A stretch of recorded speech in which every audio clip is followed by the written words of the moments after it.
Muito bem, pessoal, muito bom dia. Terça-feira, 14 de novembro, 7 horas da manhã. Está começando o Desperta ICL. Tudo bem com vocês? Tudo certo, rapaziada? Tudo beleza? Nós estamos ao vivo, claro, sempre em todas as redes sociais, pelo menos as mais relevantes, né? As mais relevantes não significa as mais importantes, né? Nem as melhores. São apenas as que têm mais relevo, né? O relevinho aquele.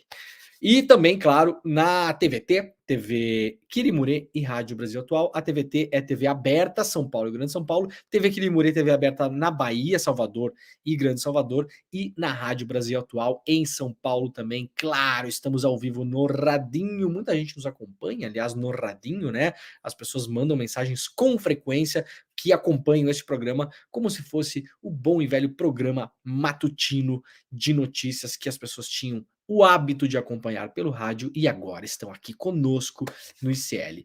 Gente, bom dia, tudo certo? Tudo beleza com vocês aí? O pessoal já está chegando no chat. Quem estiver chegando por aí, deixa o seu like, por gentileza. Se puder, assine o canal e, claro, faça aquilo que eu sempre peço, compartilhe este programa com as pessoas que você conhece.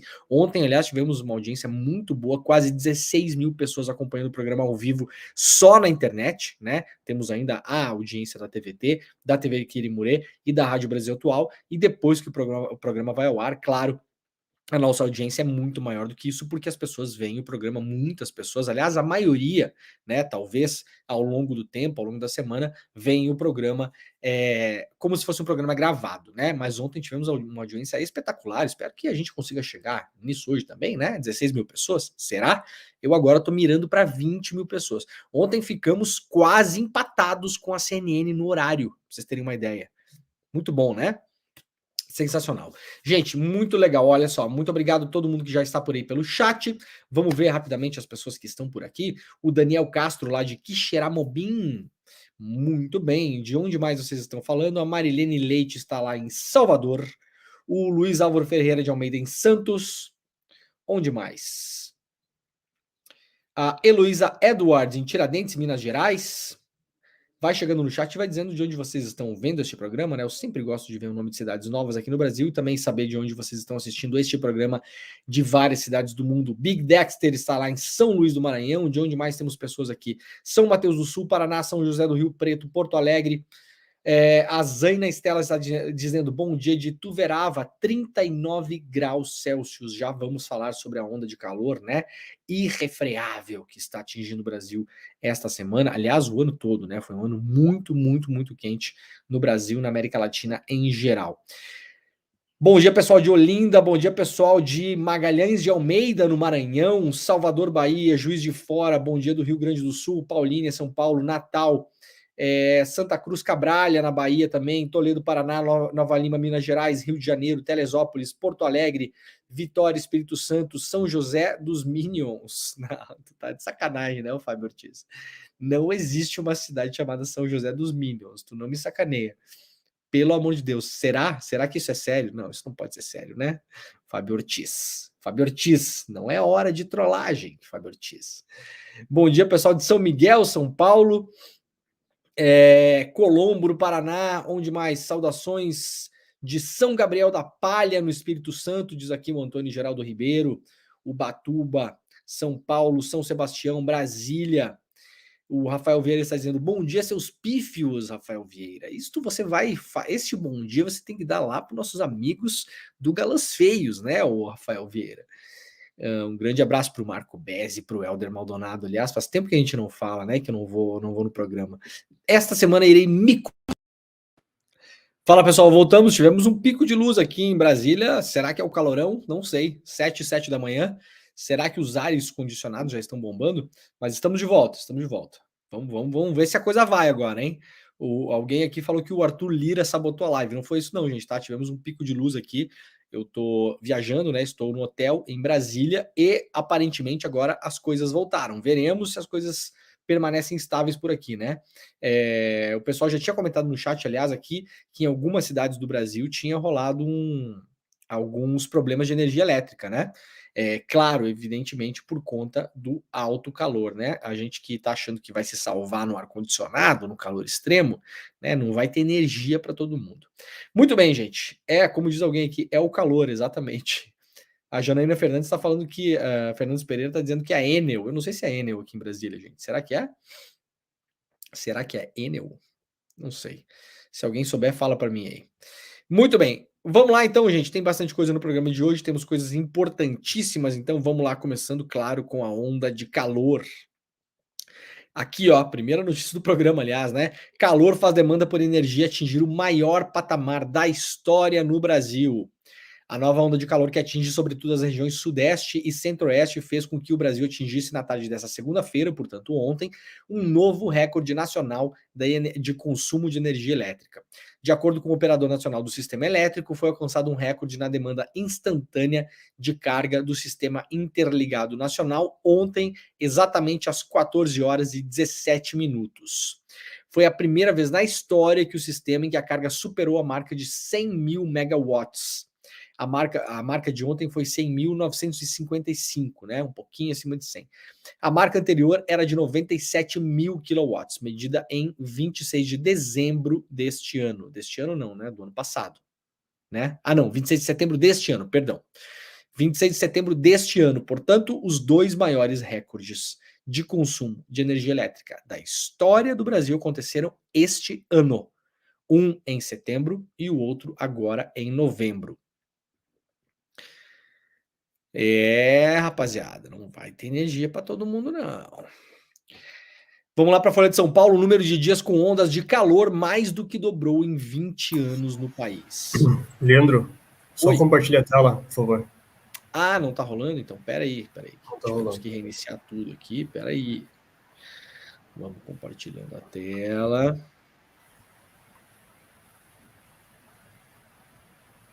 Muito bem, agora foi, Jimmy. Obrigado.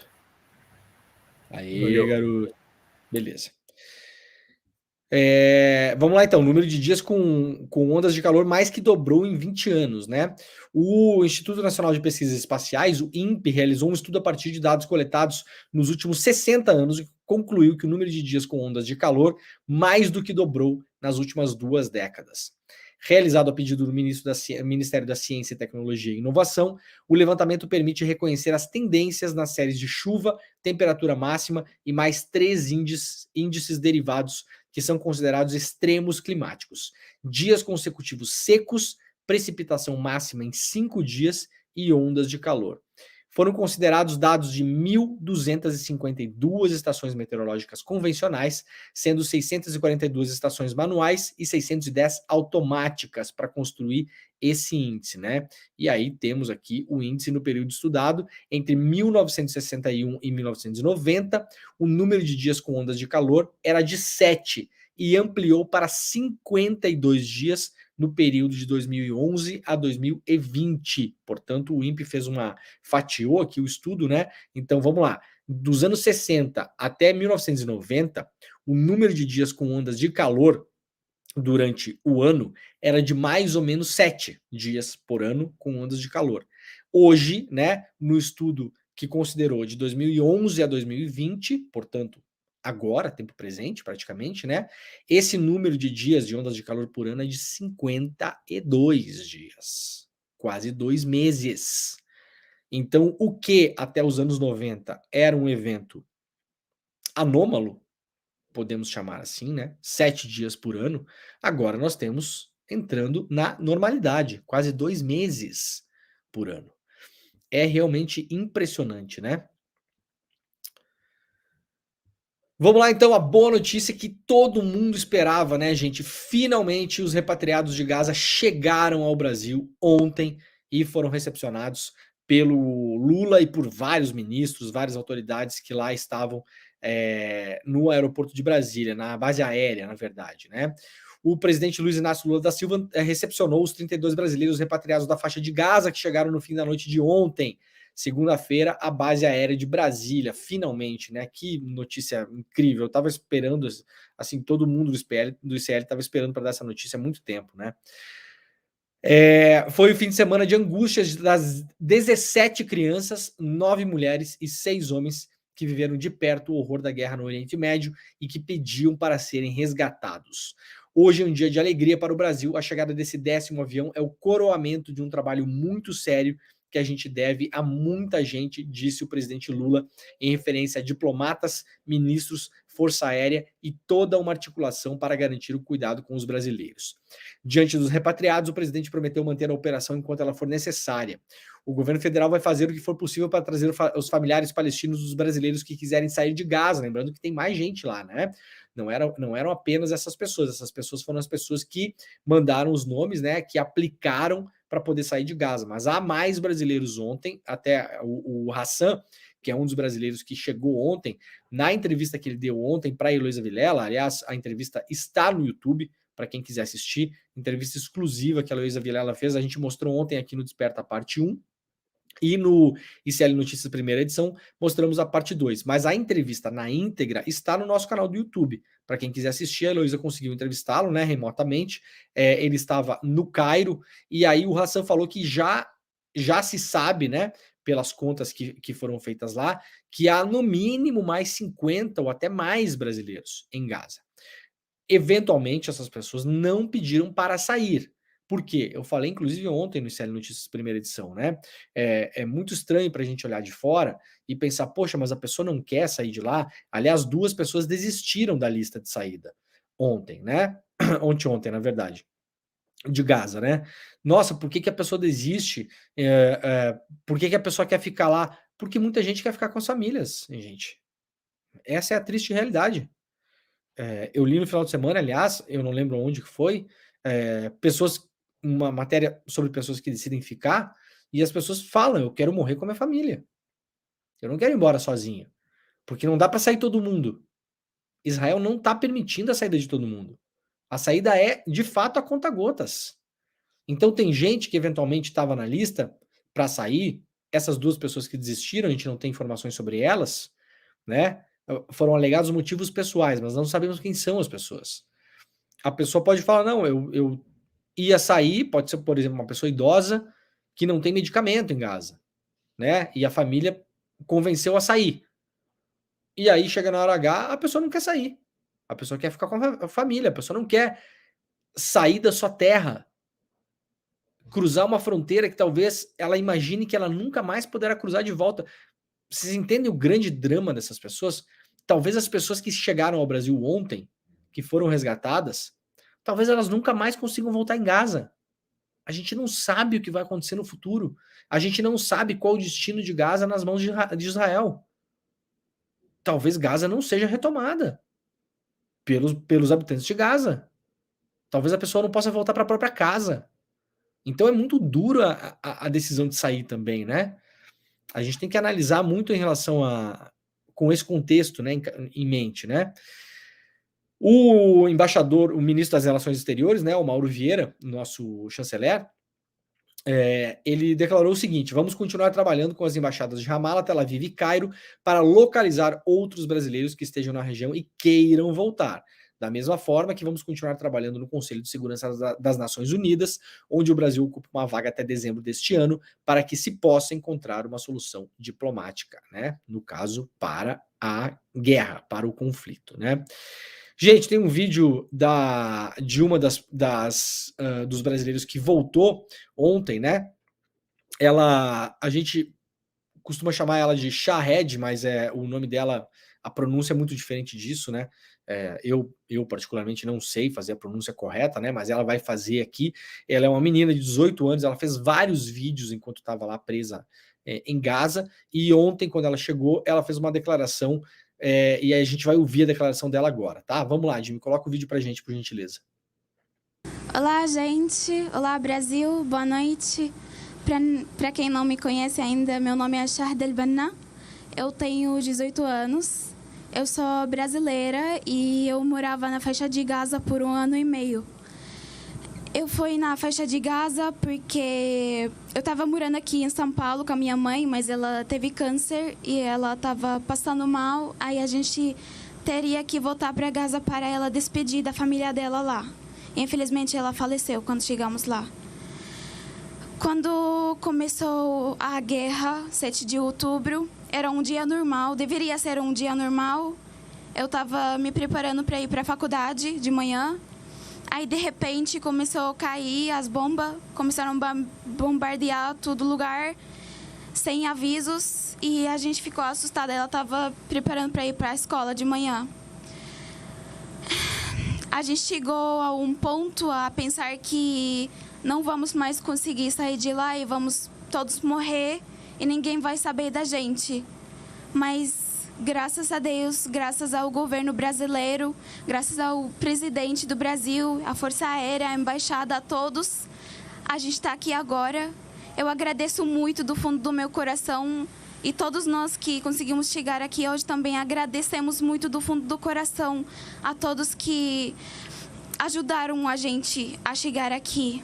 Eu até agora não estou conseguindo acreditar que eu estou aqui, eu estou viva ainda. Achei que eu ia morrer. Eu estou muito feliz, estou muito emocionada por estar aqui. De verdade, eu agradeço muito, presidente. Só que também... Muito legal, né, pessoal? Poxa, ia me emocionar aqui. Muito bacana. Bom, a gente nunca sabe do drama que está por trás das pessoas também, né? Muitas vezes a gente olha nesses casos e a gente pensa, brasileiros que não conseguem sair de Gaza, a gente não abre, né, também a nossa cabeça para tentar entender o que é a vida de cada uma daquelas pessoas, né? Veja a vida dessa menina, ela foi para lá com a mãe, chegou lá, a mãe estava doente, morreu, né? Tem todo um contexto que é muito mais complexo do que simplesmente não são pessoas que estão lá vivendo uma vida plena, sem nenhum problema, e de repente aconteceu isso, né? Não, são pessoas, né? É muito mais complexo, né? Então, que bom, sensacional. Ainda bem que isso aconteceu, né? Agora o governo brasileiro vai ficar de olho, claro, em outros brasileiros que eventualmente querem voltar, tá bom? Vamos lá, então. Ó, deixa eu só comentar uma coisa rapidinho aqui. A gente vai fazer uma análise hoje das coisas que foram publicadas ontem em relação ao tal da dama do tráfico. Aliás, aqui, ó, o Augusto Achuti fez um comentário pertinente. Dama do tráfico, que discurso proibicionista nojento. Até o ICL decepciona quando o assunto é política de drogas. Augusto, fique aí, que não é isso não, tá bom?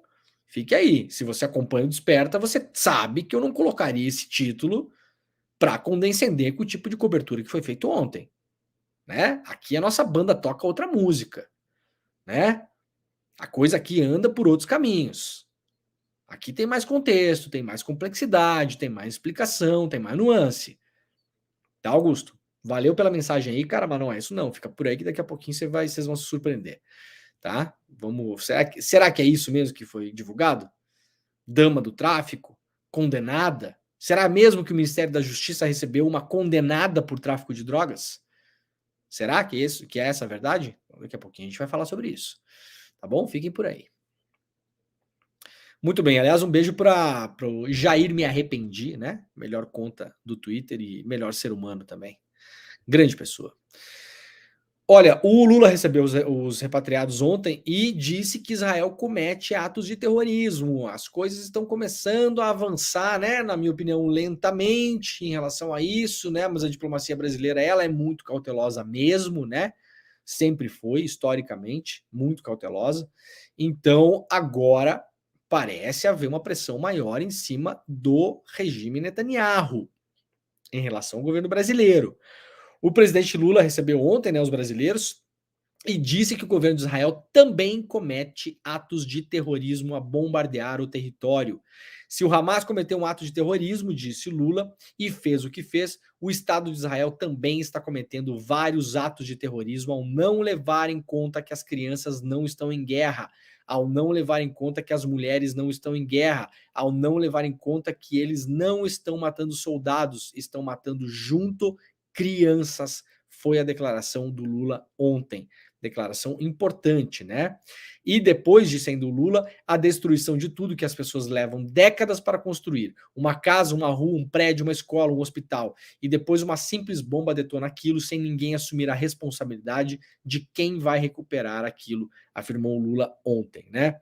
Então, Importantíssima a declaração do Lula, lembrando que outros países já chamaram seus embaixadores de Israel de volta para casa, num sinal diplomático claro, né, de um possível rompimento de relações. A Bolívia, aliás, rompeu relações, o Chile, a Colômbia, a África do Sul e outros países chamaram seus embaixadores de volta, claro, porque Israel está desrespeitando todos os acordos das convenções de Genebra. Para quem não sabe, até em guerra há regras, né? Não pode tudo numa guerra. Claro que não pode. E o que a gente está vendo em Gaza, infelizmente, né, as imagens falam por si.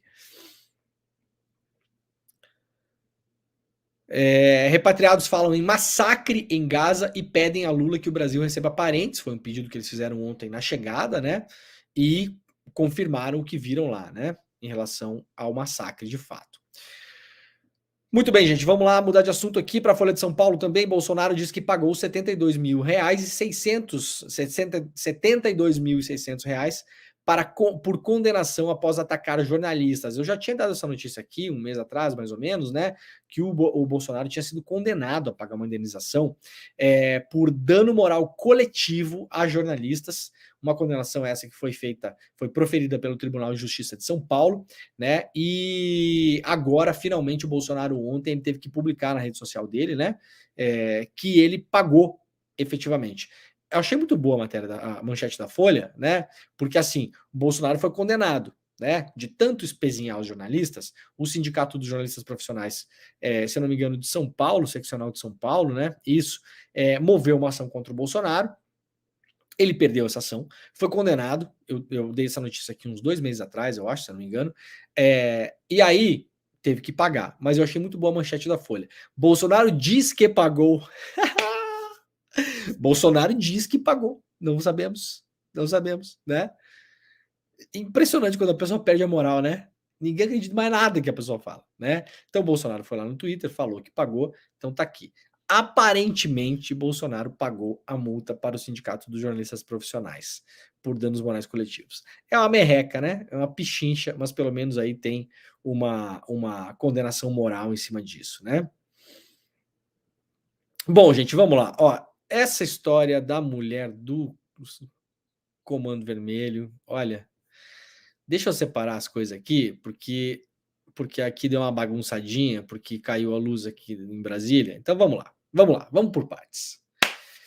Gente, primeira coisa importante, essa reportagem do Estadão, ela é assinada por bons repórteres, tá? O André Schauders e o Tássio Lohan são bons repórteres. Então, primeira coisa, vocês não vão jogar ódio aí em cima dos moleques, tá? Porque são bons mesmo. A gente já cansou de ler matéria deles aqui, são talentosos, já publicaram reportagens super importantes, né? Inclusive o André Schauders, se eu não me engano, né? Porque é tanta notícia que passa por aqui, ele é um dos repórteres das joias do Bolsonaro, pra vocês terem uma ideia, tá? Que são matérias que têm uma consistência absurda, né? Matérias importantíssimas. Essa matéria aqui, e aí eu vou reportar também, há uma estrutura no jornal, tá bom? O repórter, ele não, para quem não sabe, né? Vamos lá, ninguém é obrigado a saber. O repórter não vai lá, escreve um negócio e publica sozinho, tá? Tem uma estrutura no jornal. Um jornal tem editores. Eu não sei se o Estadão tem, mas um bom jornal tem checadores, né? O que um checador vai fazer? Um checador vai fazer o que eu me dei o trabalho de fazer ontem, aliás, com a ajuda dos colegas do ICL. Ficamos debatendo esse assunto ontem no grupo do ICL, né?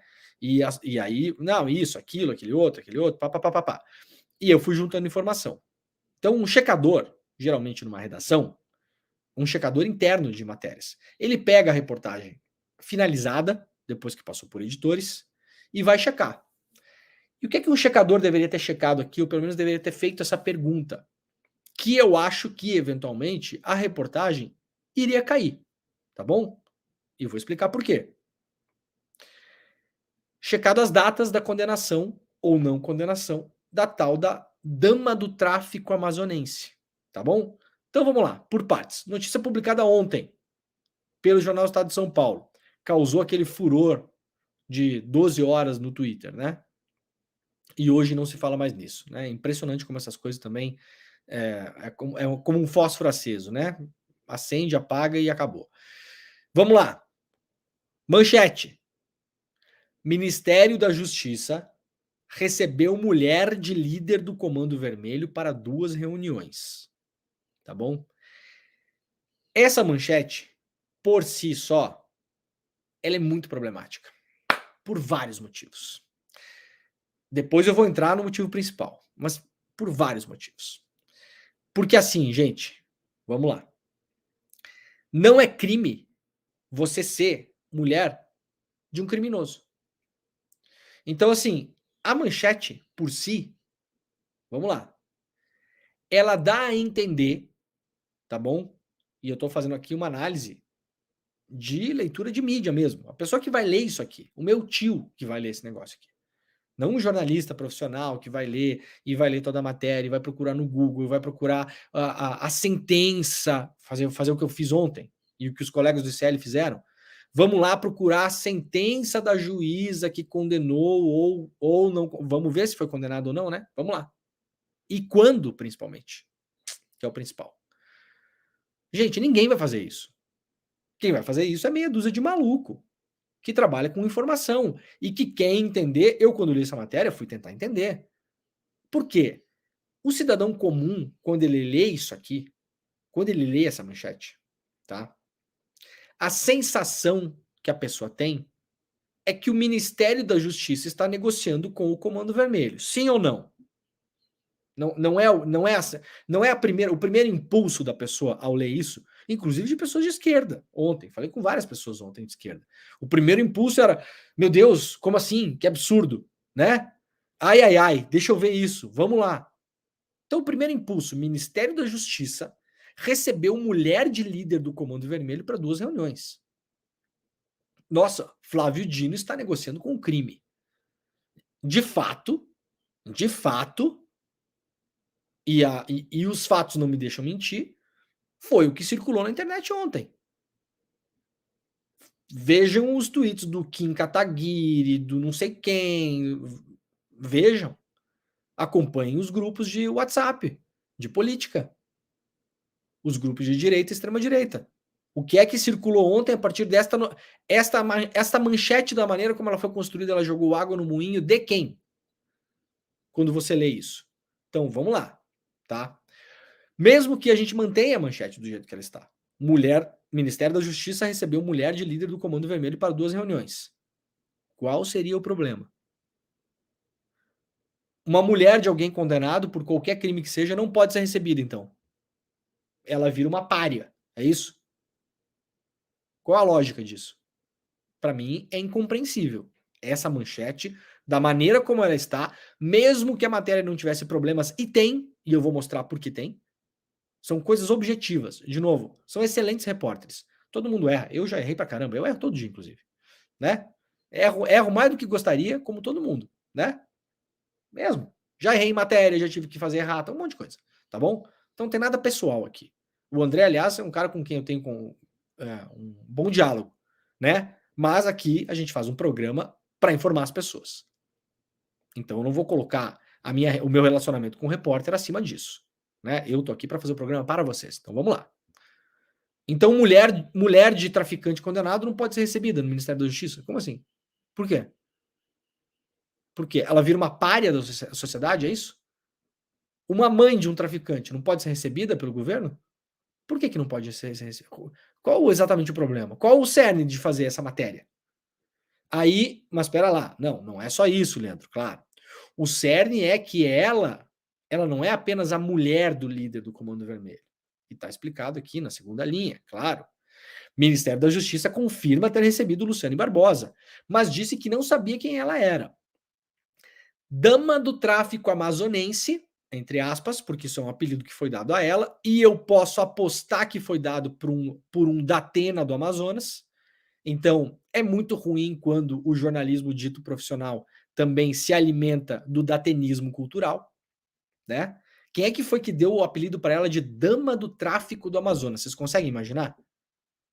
Né? Ou foi um delegado, ou foi um policial, ou foi o Datena do Amazonas. Então também a gente aqui, como jornalista, está dando voz ao datenismo cultural. Né? Vamos analisar ponto por ponto aqui. Vamos lá. É bom, é um bom prato esse, para a gente entender como as coisas andam. Né?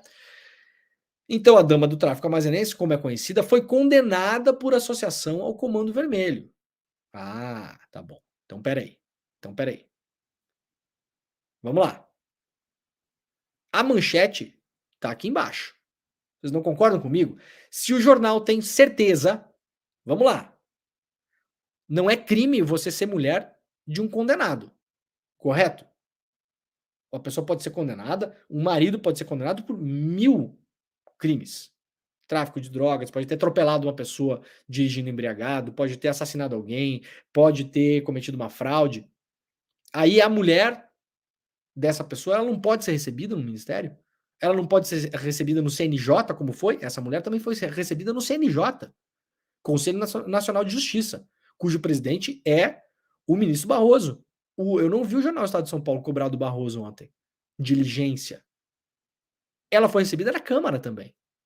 O jornal cobrou do Arthur Lira a diligência de recebê-la? Muito bem, vamos lá. Então, se a manchete é um problema, o jornal tem uma informação importante aqui na submanchete, né? Na verdade, ela não é mulher do líder do Comando Vermelho. Ela foi condenada por associação ao Comando Vermelho. Então, vamos lá. Por que a manchete não foi? Ministério da Justiça recebeu condenada por associação ao Comando Vermelho. Vocês não acham que seria, inclusive, muito mais forte? Porque a mulher de alguém criminoso é uma coisa. Agora, ela própria condenada, é outra, muito diferente. Então eu me perguntei, por que o jornal não bancou essa manchete? Eu achei estranho. Eu, como jornalista, a informação principal está embaixo. A informação principal não é que ela seja mulher de alguém condenado pelo Comando Vermelho, por participar do Comando Vermelho. A informação principal é que ela é parte do Comando Vermelho, ou associada ao Comando Vermelho. Então, a manchete mais forte seria: Ministério da Justiça recebeu condenada por associação ao Comando Vermelho. E aí eu me perguntei, por que o jornal não bancou essa matéria? Aí eu fui publicar esse título, né? Aí eu fui procurar na matéria. Onde está a data? Importante, vamos lá. O que é que um checador de fatos numa redação faria? Leria essa matéria e perguntaria para o editor: senhor editor, em que data ela foi condenada? Como assim, senhor checador? Sim, senhor editor. Em que data a Luciane Barbosa, em que dia, mês e ano a Luciane Barbosa foi condenada? Por associação ao Comando Vermelho. Ah, mas isso é relevante? Claro, isso é muito relevante. Por que isso é relevante? E eu vou explicar por que isso é relevante. Vamos lá. Eu sou uma pessoa chata, né? Mesmo, com informação. E eu fui lá procurar a sentença. Tá? Tá aqui a sentença. Isso aqui é uma sentença. Tem outra sentença depois, a gente vai ver por que a data é importante. Isso aqui é uma sentença proferida pela Justiça, Estado do Amazonas, Poder Judiciário, Comarca de Manaus. Tá aqui a sentença proferida, tá? Acusada, Luciane Barbosa Farias e o seu marido, Clemilson dos Santos Farias, contra o qual, diga-se aqui, pesam acusações seríssimas. Está, neste momento, condenado e preso, né? Ele sim.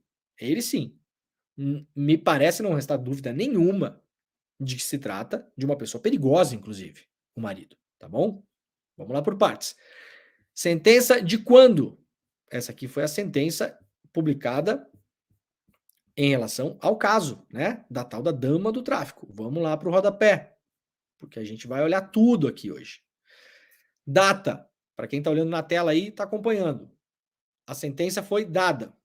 Manaus, 25 de janeiro de 2022. Anotem essa data, tá? Então, em janeiro de 2022, a Justiça do Amazonas proferiu uma sentença em relação à tal da dama do tráfico.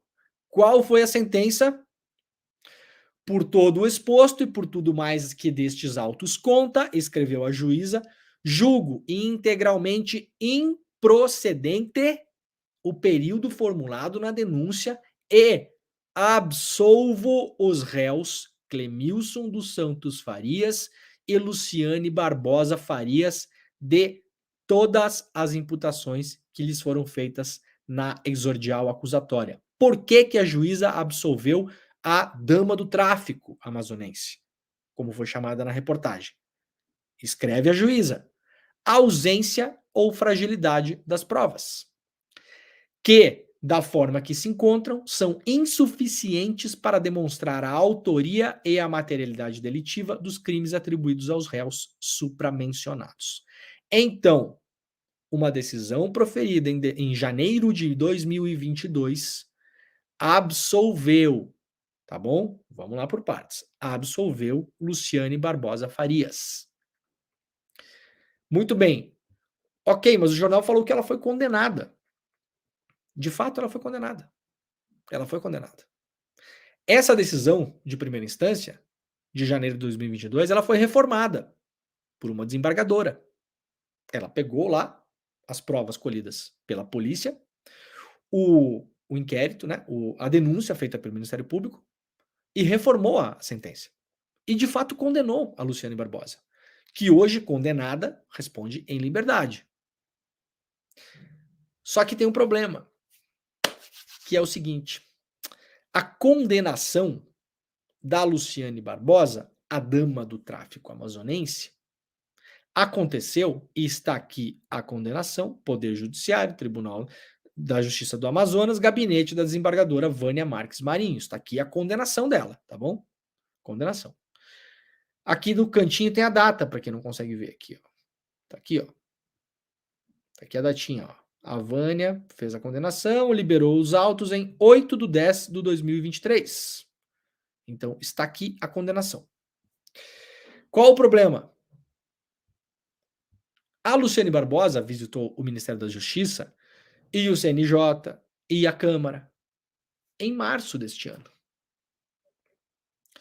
Portanto, em março, quando ela visitou o Ministério, na condição, junto com uma entidade, uma associação de criminalistas, advogados, que fizeram várias reuniões no Ministério da Justiça, no CNJ e na Câmara, para pleitear melhores condições no cárcere, tá bom? O foco da reunião era esse. Sequer foi a Luciane que marcou isso. Ela foi convidada da entidade que foi lá representar esses interesses, tá bom? Portanto, quando ela visitou esses lugares todos, em março deste ano, conforme diz a própria reportagem, né? Março, tá aqui, ó. 9 de março, ela não era condenada. Então, nós temos um problema sério na matéria. Porque foi causado todo um auê ontem, e nós temos aqui, ó, condenada. Aqui, ó. Dama do tráfico amazonense, como é conhecida, foi condenada por associação Comando Vermelho, tá bom? Isso aqui tá no subtítulo. Onde está a data da condenação dela na matéria? Não existe. Se tivesse feito uma checagem um pouco mais justa, eu acho que essa matéria, inclusive, não teria existido. Porque em março, quando ela visitou o Ministério da Justiça, ela não era condenada por tráfico. Era uma pessoa, inclusive, absolvida pela Justiça. Absolvida. Como todos nós, até prova em contrário, para todos, uma pessoa inocente. Em março, quando fez as visitas. E aí a gente não pode brincar de dilatar o tempo, né, gente? Não dá, né? Você tem um amigo hoje, você recebe alguém hoje, você está num cargo hoje, recebe pessoas. Se a pessoa for condenada daqui a 8 meses, 10 meses, 1 ano, 2 anos, ninguém irá dizer que você recebeu um condenado por tráfico, correto? A gente não vai fazer essa brincadeira aqui, né? Uma brincadeira perigosa, né? Então faltou diligência na reportagem, sim. Causou uma crise enorme ontem, né? No Twitter, né? Porque também, gente, eu tenho aprendido cada vez mais, né? Muitas vezes na rua só se fala de outra coisa, né? Mas, claro, causou uma crise enorme no Twitter e tal, e vai pro zap do Bolsonaro, e espalha, e um deputado fala, e aí o outro fala, e o Kim Kataguiri, não sei o quê, né? Causou uma crise tão grande que o próprio Ministério da Justiça falou ontem, né? Aqui, ó. Após receber mulher de suposto líder do CV, olha, a Folha já foi para outro lado, né? Suposto líder do Comando Vermelho, Ministério da Justiça amplia rigor de acesso. Tem que ter mais rigor, sim, sem dúvida. Sem dúvida.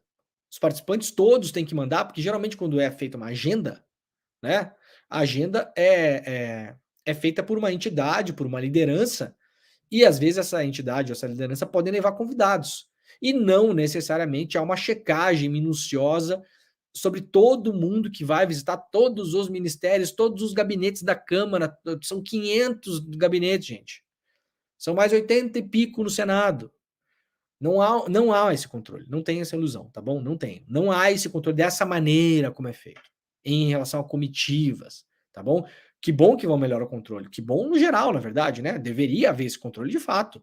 Agora vão melhorar o controle. Agora, vamos lá de novo. Mesmo que existisse o controle mais rigoroso do mundo para entrar no Ministério da Justiça, a Luciane Barbosa teria entrado. Porque ela não era condenada em março. Não haveria controle nenhum para barrá-la. Iam barrá-la por quê? Porque ela respondeu a um processo por tráfico de drogas? E veja bem, eu não estou dizendo aqui se ela é traficante ou ela não é. Para a justiça em março, ela não era. Portanto, para mim também não, né? Quem sou eu para dizer se uma pessoa cometeu um crime, se ela foi julgada pela justiça e foi absolvida? Para a justiça, neste momento, ela sim foi condenada à associação ao tráfico. Foi condenada um mês atrás. Um mês e uma semana atrás. 5 semanas atrás. A reunião foi em março.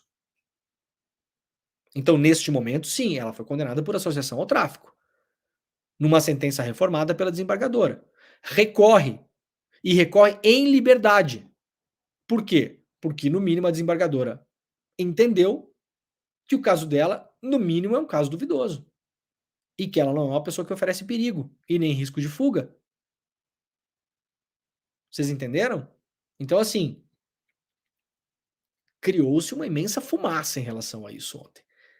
Claro, discutimos ontem, evidentemente, inclusive no ICL Notícias primeira edição, tem um dano político. Claro que tem um dano político. É evidente que se um jornal que tem a reputação que tem o jornal Estado de São Paulo, em que pese ter uma reputação também, né? Muitas vezes que não vou comentar, né? É uma escolha muito difícil falar da reputação do Estado, do jornal Estado de São Paulo no geral, né? Se é que vocês me entendem. Mas que quando publica matérias importantes, a gente vai lá e sabe que que tem um critério, que tem um processo editorial. É claro que causa um dano político. Evidentemente, você vai lá e noticia, você solta uma bomba dessas, né? Ministério da Justiça recebeu mulher do líder do Comando Vermelho. Meu Deus, o Flávio Dino está negociando com o Comando Vermelho. É a primeira coisa que passa pela cabeça das pessoas. Gente, não vamos ser ingênuos aqui, tá bom? E que não venha jornalista depois me encher o saco, que acontece também todas as vezes que eu falo, né? Porque imprensa, a gente não pode analisar a imprensa, não é proibido. Não pode. Ninguém pode fazer análise de mídia no Brasil, é proibido. Em vários lugares do mundo é super bem aceito, tem programas inteiros de análise de mídia. No Brasil não pode. No Brasil parece que tá falando mal do colega. Eu não tô nem aí para isso, na moral, tá bom? Tá bom? Não estamos aqui para fazer amigos, estamos aqui para fazer um programa para as pessoas que nos assistem, tá? Então, não venha me encher o saco depois em rede social, eu também não leio mais comentário, né? Não, mas a manchete é uma manchete neutra, não é neutra, nenhuma manchete é neutra, isso aqui não, toda manchete ela comunica algo, essa manchete comunica que, no limite, Flávio Dino está negociando com o Comando Vermelho. Essa foi a tradução que milhões de pessoas fizeram automaticamente ao ler essa manchete. Tá? Então, vou abrir um parênteses importante. Se o Estado de São Paulo tem alguma outra condenação da Luciane Barbosa que seja anterior a março deste ano, deveria ter publicado. Eu não encontrei. E não imagino que exista. Porque tem um processo apenas contra ela, que é esse processo, um processo enorme, repetindo, do qual ela foi inocentada, tá aqui, ó, inocentada por ausência ou fragilidade de provas em janeiro de 2022, portanto, quando ela visita o Ministério da Justiça e a Câmara e o CNJ, ela era uma pessoa livre e inocente. Ela foi condenada apenas no mês passado. E a gente não pode fazer essa brincadeira perigosa de retroagir no tempo, né? Então, a resposta óbvia, por que é que o Estadão não bancou a manchete? Ministério da Justiça recebeu condenada por associação ao Comando Vermelho. Porque quando a recebeu, condenada ela não era. Portanto, essa manchete, ela seria falsa, né? E aí, editorialmente, resolveu-se com uma manchete que não é falsa. Que não é falsa. Mas é igualmente problemática. Qual o problema de receber uma mulher do Comando Vermelho? Querem ver como não é problema? Olha aqui, ó, matéria da Folha de São Paulo. Olha aqui, ó. Marcinho VP. Marcinho. Olha aqui, ó. A matéria da Folha de São Paulo que dá repercussão ao caso. Porque ontem toda a imprensa deu repercussão ao caso. Olha aqui, ó. A Janira Rocha, que foi a pessoa que marcou as reuniões, falou que isso foi usado, essa informação foi usada de modo político. E foi. Evidentemente que foi. Né? Para sustentar a perspectiva dela, Janira Rocha, a Janira Rocha destacou que, atenção nisso aqui, durante o governo Bolsonaro, tanto ela, Janira Rocha, como mães de detentos, incluindo Josefa Amaro da Silva Oliveira, mãe do traficante Marcinho VP, foram pessoalmente recebidas pelo presidente Bolsonaro para discutir a situação da Covid no sistema prisional. De novo, a mãe do Marcinho VP foi recebida pelo Bolsonaro em pessoa durante a Covid. Para debater o quê? A situação no cárcere. A mãe do Marcinho VP não pode ser recebida pelo presidente da República? Claro que pode. Fez algum mal o Bolsonaro em receber a mãe do Marcinho VP? Obviamente não. Talvez tenha sido a melhor coisa que o Bolsonaro fez na presidência. Receber a mãe de um preso. Porque mãe de preso e mulher de preso vira o quê? Vira pária? Vira lixo na sociedade? Vocês sabem quem são as pessoas que se importam com as condições do cárcere no Brasil? Onde temos uma das maiores populações penais do mundo, aliás. Sabem quem são? Mães e esposas de presos. Vocês já viram uma fila de presídio? Quem nunca viu? Aliás, eu sugiro às pessoas que puderem, né, visitarem um presídio, fazer alguma obra social num presídio, quando puder. Muda muito a nossa cabeça, viu, gente? Muda muito a nossa cabeça. Em relação à vida daquelas pessoas, em relação à nossa vida, inclusive. Tá? Vocês já viram a fila de presídio? De visita? Alguém já viu? Passa na frente de um presídio um dia e repara a demografia da fila. Para vocês verem se não é 90% de mulher que está indo lá visitar. Quando uma pessoa vai presa e é abandonada por quase todo mundo, só quem fica do lado da pessoa e segue visitando e levando comida, e levando roupa e conversando e tentando melhorar as condições da pessoa é a mãe e a mulher. E aí a gente vai dizer o quê? Que essas pessoas elas não podem ser recebidas pelo presidente da República? Ué, é claro que podem. Então não é um problema o Ministério da Justiça receber a mulher de um líder do Comando Vermelho. Isso não é um problema. Essa manchete é problemática. Mas o que o Estadão queria publicar de fato é que o Ministério recebeu uma condenada por tráfico. O problema é que em março ela não era. E, de novo, eu vou deixar aberto aqui, se o Estadão publicar uma condenação que ela teve antes de março, repetindo, não está na matéria. Isso não. Na matéria do Estadão sequer está a data em que ela foi condenada. E eu não vou aqui fazer ilação e dizer que foi de propósito, tá bom? Tá bom? Vamos ficar na barbeiragem. Vamos ficar na falta de cuidado. Agora, se o Estadão tiver uma outra condenação dela, anterior a março, né, por associação ao Comando Vermelho, associação ao tráfico de drogas, então seria importante ter publicado na matéria. Se tivesse, a manchete seria outra. Seria Ministério da Justiça recebe condenada por associação ao Comando Vermelho. Vocês não acham? Por que abriria-se mão da manchete mais forte para colocar recebe mulher do líder do Comando Vermelho? Problemático demais, gente. Problemático. Ontem as pessoas estavam se debatendo na rede social. É dano político? Claro que é dano político. É lógico, mas a gente não tem que ficar só no dano político, né? A gente não tem que ficar só na análise do dano político. A gente tem que fazer a análise que a gente fez agora.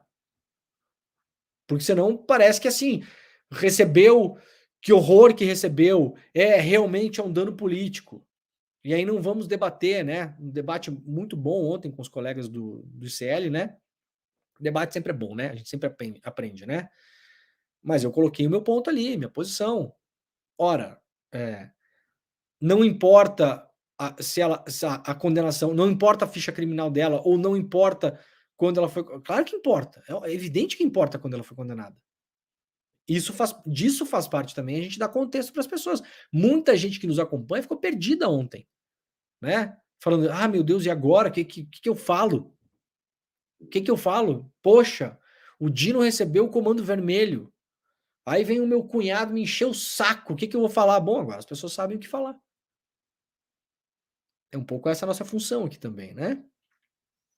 Bom, tá aqui a notícia, né? O Ministério da Justiça muda a regra de acesso de pessoas à sede após visita de mulher de chefe da facção. Repetindo, mesmo que tivesse a regra para visitar o presidente da República dos Estados Unidos. Olha, se o Ministério da Justiça tivesse as regras que uma pessoa tem para chegar perto do Vladimir Putin, a Luciane Barbosa não seria barrada. Porque em março ela não era condenada. Ponto final. Em março ela era como eu, você, como todo mundo que não tem nenhuma condenação criminal. Pessoas inocentes, até prova em contrário. Ser mulher de preso não é crime no Brasil, tá bom? É estigmatizado, como vimos na manchete. Chama a atenção de todo mundo. Uma mulher do cara do Comando Vermelho é estigmatizado. Claro, mas não é crime. E você não pode barrar pessoas de terem acesso ao poder público em Brasília ou em qualquer outro lugar para debaterem pautas justas, como são as condições do cárcere, por um estigma, por um preconceito. Tá bom? Então assim ficamos. Tá bem explicado? Acho que tá bem explicado, né? Olha, uma notícia de contexto para quem quiser ler, tá lá no iclnoticias.com.br. Governo Bolsonaro recebeu no Planalto e no Alvorada criminosos e suspeitos de crime. Tá aqui também, ó, né? Vários recebimentos, né? Encontro do vice Hamilton Mourão com o chefão do tráfico. Os pastores do Bolsonaro que operaram no MEC, né? Lembra do caso do MEC? Do ex-ministro Milton Ribeiro? Dos pastores que cobravam, inclusive, propina em ouro? Então, foram recebidos lá também, né? Que eram grandes lobistas, né? Intermediários de vacina superfaturada, né? O Bolsonaro se encontrou com o hacker, o Walter Delgatti, que este sim, né? Sabidamente, né? Ao contrário, não era mulher do não sei quem, né? Então, vamos lá, gente. Vamos lá. Muito bem, galera. Ó, nós, na verdade, temos que encerrar a nossa rede, então quero me despedir aqui do pessoal da TVT, da TV Kirimurê e também da Rádio Brasil Atual. Muito obrigado pela companhia de vocês. Olha, é muito legal, eu adoro que o nosso programa vá em onda, como se diz na Itália, né? Pela TV aberta e também pela rádio, né? Uma dica aqui para você que muitas vezes não tem uma banda de internet para consumir, né? E se o vídeo do YouTube consome muita banda de internet, se você está em São Paulo ou na Grande São Paulo, você pode acessar na TV aberta, na sua casa, a TVT, tá bom? Se você quer ouvir no rádio, a Rádio Brasil Atual. Procurem as frequências, tudo no Google aí, tá, gente? TVT e Rádio Brasil Atual em São Paulo. E na Bahia, TV Kirimurê, também TV aberta em Salvador e Grande Salvador. Tá bom? Muito obrigado, nós voltamos amanhã. Tchau. E bom, gente, por aqui vamos ficando com uma última notícia aqui publicada lá no jornal o Globo, uma má notícia para Bolsonaro e Michele no caso das joias sauditas.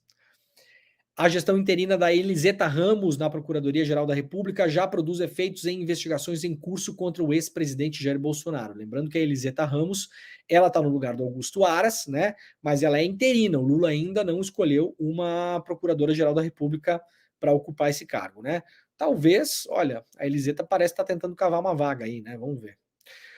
O subprocurador Carlos Frederico Santos, responsável por cuidar dos inquéritos contra Bolsonaro que tramitam no STF, decidiu deixar de lado o entendimento adotado pela PGR de Augusto Aras, a de que o STF não é o foro competente para investigar o caso das joias nem da fraude na carteira de vacinação de Bolsonaro.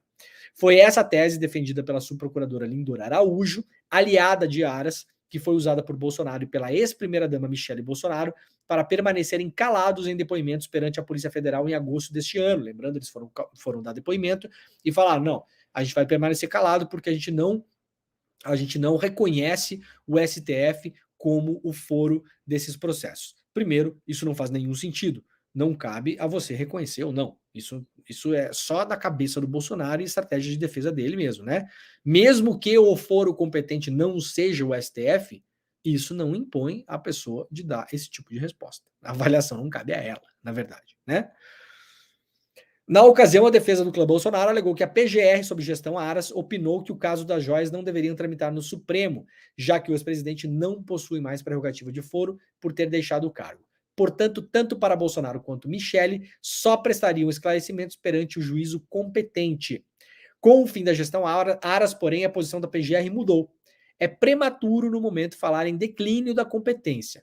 Devemos esgotar as investigações, disse ao blog aqui de quem que está publicando aqui no Globo, Malu Gaspar, o Carlos Frederico, que é o procurador, né, que herdou os processos da Lindora. Portanto, não é automático que isso vai sair do STF ou não. A PGR ainda tem, né, a palavra para dizer se isso vai ser encaminhado, né, se essa denúncia eventualmente vai ser encaminhada no STF ou vai para uma vara para pessoas que não têm prerrogativa de foro, como seria o caso do Bolsonaro e da Michele, na visão da defesa deles, tá bom? Acompanharemos cenas dos próximos capítulos. Muito bem, gente, estamos acabando o programa de hoje. Muito obrigado a todo mundo que nos assistiu. Lembrando que este programa vai ao ar todos os dias às 7 horas da manhã, em ponto. Este foi o Desperta ICL. Por gentileza, quem puder, deixa o seu like e, por favor, sobretudo, compartilhe, pegue o link deste programa e mande para que as pessoas saiam como nós aqui, todos os dias, mais bem informados e mais despertos, tá bom? Nós voltaremos amanhã. Muito obrigado e tchau. Fala, turma, que sucesso foi o lançamento do primeiro documentário original ICL, De Quanta Terra Precisa o Homem. O documentário que revela a verdade sobre o MST, o maior movimento social do mundo. Dezenas de milhares de pessoas assistiram ao encontro, ouviram um debate de altíssimo nível, com a presença do João Pedro Stedley, coordenador nacional do MST, e vários outros nomes incríveis, e saíram de lá, com certeza, com uma outra visão sobre o movimento, mas principalmente uma outra visão sobre o conflito no campo no Brasil. Se você perdeu esse debate, que inclusive trouxe vários trechos do filme de uma maneira inédita, a gente resolveu permitir que o replay fosse liberado por alguns dias para você poder assistir. Então clica agora no link que vai estar aqui e assiste a esse replay enquanto ele ainda está no ar, porque ele vai ficar no ar por bem pouco tempo para as pessoas que estavam inscritas e perderam essa oportunidade. E para você também, que soube disso agora. Não perde essa chance não. É um tema muito importante e foi um encontro histórico. Conto com a presença de vocês. Um abraço.